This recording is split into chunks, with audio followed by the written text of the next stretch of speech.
Good morning everyone. দিনটা ছিল 12ই March. আমি আর অর্ঘ্য সকাল সকাল বেরিয়ে পড়েছিলাম বাইক নিয়ে। তো এই যে আমরা রেডি সেডি হয়ে বেরিয়ে পড়েছিলাম, যাচ্ছিলাম হচ্ছে মেদিনীপুর থেকে আরও ভেতরে, ওই সবং দেবরা ওই সাইডটাতে। তো এটা আমার আর অর্ঘ্যর প্রথম এত দূরে বাইক রাইড। এর আগে আমরা এত দূরে বাইক রাইড কখনো করিনি। তো প্রথম হল দিয়েছিলাম কোলাঘাটে এবং ওখানেই ব্রেকফাস্টটা করে নিয়েছিলাম চানা মশলা আর আলুর পরোটা। তো তারপরে ওখান থেকে বেরিয়ে আমরা মেদিনীপুর ক্রস করে তখন আমরা এর ভেতরে ঢুকে গেছি মোটামুটি। আর তোমাদের এবার কিছু রাস্তা দেখাই, যে রাস্তাগুলো দেখলে তোমাদের চোখ মন দুটোই মানে ভালো হয়ে যাবে। মানে চারিদিকে সবুজ সবুজ আর সবুজ।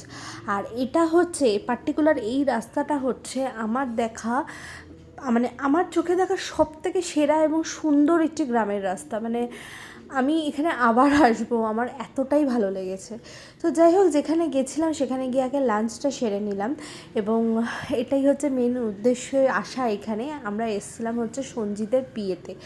আর তারপর ওখানে এসে লাঞ্চ ফাঞ্চ করে একটু গ্রামটাও ঘুরতে বেরিয়েছিলাম। বাকির কথা তোমাদের সাথে আমরা মানে বলছি আস্তে আস্তে প্রকাশ্য, আমরা কেন এসেছি কিসের জন্য এসেছি সেগুলো প্রকাশ্য আস্তে আস্তে। আগে একটু গ্রামটা ঘুরে নিই। হাই, আজকে আমরা এতক্ষণ জার্নি করে যেখানে এসেছি সেটা হচ্ছে আমরা সঞ্জিতের বিয়েতে এসেছি। সঞ্জিত বলতে তোমরা হয়তো দেখেছো আমার বাড়ির পুজোতে, মানে ঘরের সমস্ত রকম পুজোতে, ইভেন আমার আর অর্ঘ্যর বিয়ে দেওয়াতেও, মানে বিয়ে সঞ্জিতই দিয়েছিল। আমার বাড়ি মেনলি ঠাকুরমশাই হয়, ও আমাদের থেকে অনেকটাই ছোটো, 25-26 বছরের ছেলে। তো ওর আজকে বিয়ে, তো সেখানে এসেছি ওদের গ্রামে। গ্রামটা এতটাই সুন্দর, মানে তোমাদের সাথে তো একটু একটু করে আমরা শেয়ার করছি, মানে খুবই ভালো। আর আমরা এসেছি হচ্ছে আজকে বাইকে করে আজকে আমরা এসেছি। আর কী রোড ধরে এসেছি বলো? ওই তো মানে যেটা উড়িষ্যা হাইওয়ে যেটা। তো ওই যাই হোক, হোয়াট এভার, সেটা ধরেই এসেছি। আর আমরা ফিরেও যাবো আজকে। ও অনেকবার থাকার কথা বলছে, বাট থাকাটা পসিবল হচ্ছে না।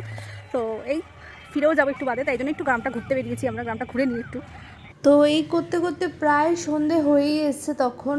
তো এবার বাড়ি যেতেই হবে, থাকা কোনোভাবেই পসিবল ছিল না আমাদের। আর ওদের ঘরে ঢুকে দেখলাম ওদের যা যা কনে যাত্রী আসবে সবার জন্য ওরা নিজেদের হাতে এই শরবত রেডি করছে আর কি। এত এত আন্তরিকতা ওদের মধ্যে, মানে আমার তো খুবই ভালো লেগেছে। আর এই যে এখানে বর নিজেই প্যান্ডেল তৈরি করছে বিয়ের।